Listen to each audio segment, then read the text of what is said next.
Bill, let's talk about the history of the Sacramento music scene, starting with the Roaring '20s. What can you tell me about that? Well, part of the problem with documenting the music scene of the 1920s is much of it took place in illegal spaces. Speakeasies.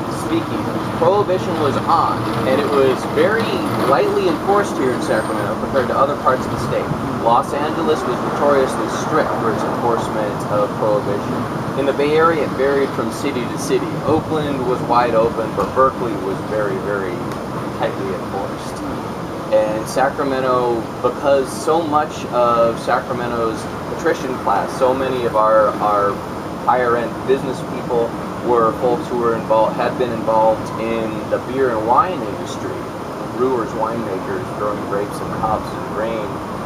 They were really put off by prohibition. Originally, a lot of beer and wine manufacturers assumed that it was not going to include them. It was just hard liquor. But once they found out, then all of a sudden they became the rebels. And a lot of Sacramento's music scene grew up in these illegal spaces.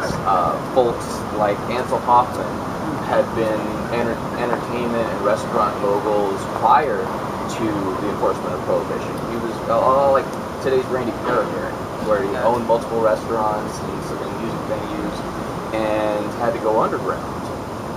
And in those spaces you had some really sort of unusual subcultures form.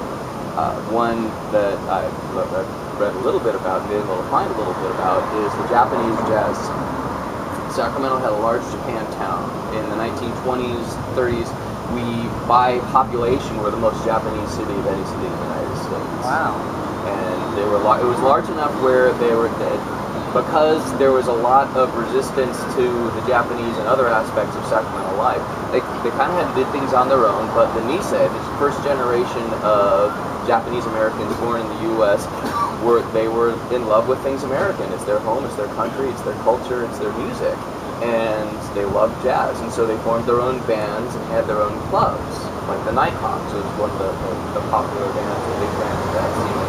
And a young woman named Betty Inada, who had dreams of stardom as a jazz singer, but couldn't find success in Sacramento or even in the United States. She got a job as a showgirl for the Fanchon and Marco troupe, but even then you could only do so much as a dancing girl. She ended up having to move to Japan to become a singing star, even though when she moved there she didn't speak Japanese. So then, how about rock and roll? How was that? How big was rock and roll in Sacramento? Seemed like rock and roll, I think, became very big very quickly because anywhere where you had a combination of black swing jazz and white country music, especially the variant of it called Western swing, happening in the same city, they started running into each other and started exchanging musical ideas. In any city throughout the United States where that happened, you started to get rock and roll, and so it had to have happened here. Folks like Billy Jack Wills, the young brother of Bob Wills, he had his own Western swing band that was one of the earliest of what you call rockabilly bands, and so from the 50s onward, you started to get rock and roll happening here. First of all, rockabilly, and then the more popular form. We were an early instigator of surf music, even though we're far from the coast, because you can't really surf the river. But if you've got a high school kid who's inviting this Southern California band, the Beach Boys, to come up and play high school parties, all of a sudden they gain a local following. And so when the Beach Boys decide to record a live album, they want to do it in a good room where they know they're going to get a popular response. They do it right here in Sacramento at the Memorial Auditorium. That was what, early 60s when they did that. That was a pretty big album too. And I know that helped Tower Records become this big thing. Beach Boys was probably the first artist to really start selling lots of albums out of Tower Records, is what I've heard. How about Tower Theater there? Tower Books, Tower Records.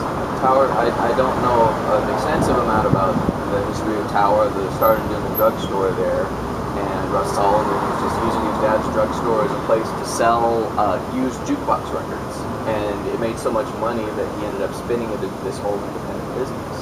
And through the 60s, it started growing. They became very important in the local music scene. They became the first big advertiser for KZAP, as far as a large corporate customer. So they helped support radio, which spread that musical message even farther. Now I know that bands were making a living, just local bands, in the 60s. How about the local music scene in the 70s? Well, the thing about the 60s and 70s is that the face of downtown was changing, and that a lot of it was being demolished.